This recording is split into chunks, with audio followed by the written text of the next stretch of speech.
एक नगर में एक मलूक अरोड़ा के नाम का धनवान किसान था। मलूक अरोड़ा गांव का चौधरी यानी पंचायती था। गांव में सरपंच की तरह था। एक बार मलूक जी के गांव में कबीर साहिब जी सत्संग करने आए हुए थे।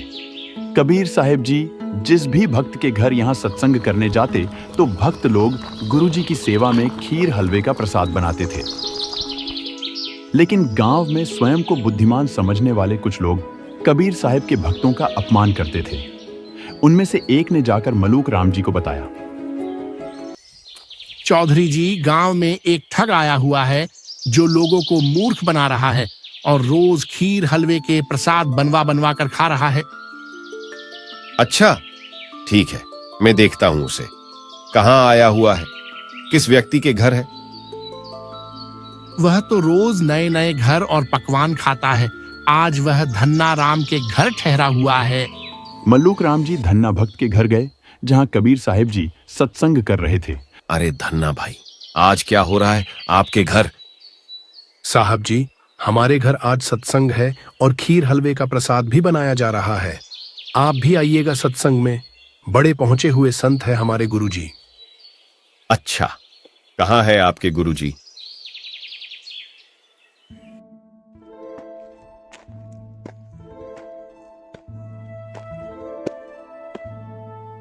ए भक्त, आप क्यों आए हो हमारे गांव में? यहां किसने बुलाया आपको? अरे भाई, मैं तो इधर भक्तों के यहाँ आया हूँ।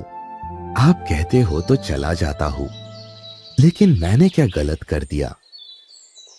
मैं जानता हूं आप जैसे संतों को कई नकली लोग चोला डालकर बैठ जाते हैं।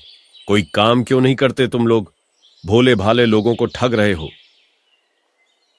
चौधरी जी, जब मुझे मेरा भगवान बिना कुछ किए ही दे रहा है तो मुझे क्यों काम करना? अच्छा, तो ये भगवान हमें तो नहीं देता कुछ बिना किए। हम तो सारा दिन काम करते हैं। देखो चौधरी, आपने कभी उस भगवान पर विश्वास ही नहीं किया। दृढ़ विश्वास करना पड़ता है। ऐसे में वह सभी को दे सकता है। चलो ठीक है, आज मैं करता हूं आपके भगवान पर विश्वास।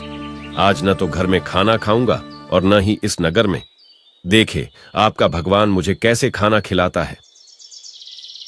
जरूर भक्त जी, आप बस अपना विश्वास टूटने मत देना।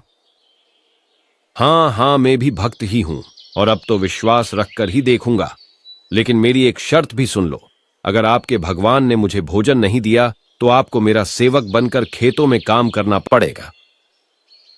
ठीक है, मुझे मंजूर है। अब एक शर्त मेरी भी तो हो। अगर आपको भगवान ने भोजन खिला दिया तो क्या करना? तो मैं आपका चेला बन जाऊंगा, आपको अपना गुरु स्वीकार करूंगा। अच्छा, तो ठीक है। अब आप जहां जाना चाहो जा सकते हो। मल्लूक राम जी खाली हाथों अपने खेतों के बिल्कुल विपरीत दिशा में चले गए। आज तो कुछ ऐसा करूंगा कि भगवान भी सोचे कि कैसे खाना खिलाऊं। नगर से काफी दूर आ चुका हूं। इस पेड़ पर चढ़ जाता हूं। अब देखता हूं कि यहां कहां से भोजन आता है। मल्लूक राम जी पेड़ पर बैठे रहे। काफी देर हो चुकी थी। कुछ देर बाद उधर ही जंगल में बकरियां चराने वाले कुछ गड्ढहरिये आए। उस दिन उनका कोई त्योहार था। तुम लोग यहाँ रुककर अपने लिए खीर बना लो। तब तक मैं कुछ और आगे बकरियां फेर लाता हूँ और अन्य साथियों को भी बुला लाता हूँ। ऐसा निर्णय कर उनमें से 2 गड़रिये उसी पेड़ के नीचे खीर बनाने लगे और बाकी के बकरियां चराने लग जाते हैं। काफी देर बाद खीर बनकर लगभग तैयार थी। तभी इतने में उसी मार्ग से कुछ डाकू घोड़ों पर उसी तरफ आ रहे थे। हे भगवान, ये तो डाकुओं जैसी आवाज लग रही है। गड़हरिये बनी बनाई खीर को छोड़कर वहां से भाग गए। डाकुओं ने आकर देखा कि अच्छी खीर किसी खुशबू आ रही थी। अरे वाह, ये खुशबू कहां से आ रही है? शायद उस घड़े से आ रही है। भाईजान, यहाँ तो खीर बनी पड़ी है। थोड़ी पेट की सलवटें मिटा ले क्या? भाई भूख तो लगी है, लेकिन कहीं ऐसा ना हो कि किसी ने इसमें कुछ मिला दिया हो। हमारे लिए ही स्वांग रचा हो। पहले यह किसी पशु पक्षी को खिलाकर परख लो। अगर ऐसा है तो वह शख्स यही कही होगा। ढूंढो उसे। अरे वो ऊपर बैठा पेड़ पर, पटको उसे नीचे। उसे ही खिलाकर देखो। नीचे आ जा बे धूर्त। नहीं भाई, मैं नीचे नहीं आऊंगा। इससे मेरा कोई संबंध नहीं है। अच्छा, नीचे आता है या गोली मारूं? नहीं भाई, मैं नहीं आ सकता। तुम लोग हो कौन? अबे गधे, ये हमारे साहब सरदार कालिया है, यानी इस इलाके के सबसे बड़े डाकू। नाम तो सुना ही होगा। अब भी एक गोली लगेगी ना तो बिना उतरे ही गिर पड़ेगा। क्या? माफ करना भाई साहब, मैं अभी आता हूं।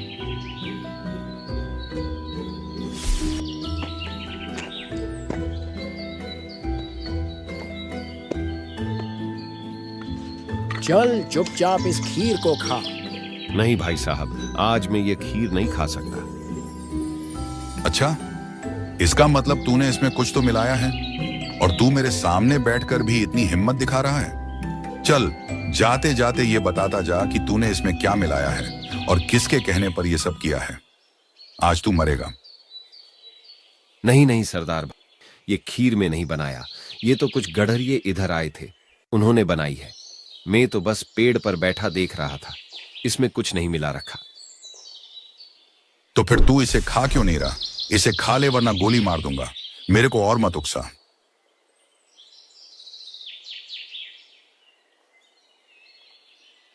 मलूक राम जी झट से खीर खा गए और उन्हें कई बार डाल डालकर खिला दी गई। मलूक राम जी काफी डर गए कि आज उनका मरना निश्चित है। हे धन्ना दास के गुरुजी, मुझे बचा लीजिए महात्मा। मैं आपका चेला बन जाऊंगा। मुझे माफ करो, मैंने आपसे अच्छा व्यवहार नहीं किया। बैठा रहा कुछ देर यही, अभी पता चल जाएगा तेरा।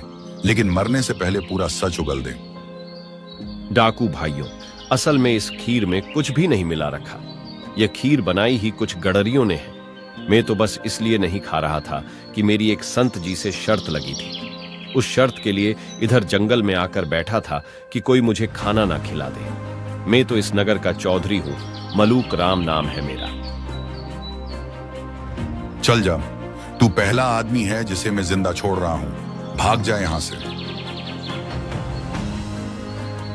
मलूक राम जी झट से खड़े हुए और पूरी गति से वहां से निकल आए। चौधरी जी ने पीछे मुड़कर भी नहीं देखा, सीधा कबीर साहब के पास सत्संग में धन्ना भक्त के घर पहुंच गए।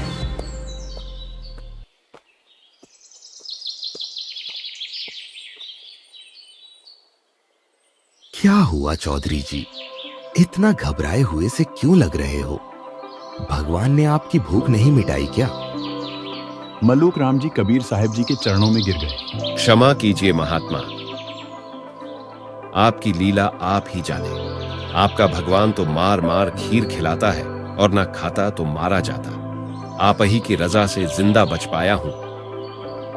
ये सब खेल हमारे किए, हमसे मिले सो निश्चय जिए। मैं आपके लिए ही तो आया हूं यहाँ। अब बचे जीवन को सतभक्ति में लगाकर सफल करो। तब कबीर साहब जी को अपना गुरु स्वीकार कर दीक्षा प्राप्त की। ये 2D एनिमेशन संत रामपाल जी महाराज के सत्संग प्रवचनों का अंश मात्र है। संपूर्ण आध्यात्मिक ज्ञान प्राप्त करने के लिए अवश्य सुनिए संत रामपाल जी महाराज जी के मंगल प्रवचन। आप संत रामपाल जी महाराज जी के मंगल प्रवचन संत रामपाल जी महाराज एप्लीकेशन पर भी सुन सकते हैं तथा उनके द्वारा लिखी पुस्तकें भी डाउनलोड कर सकते हैं।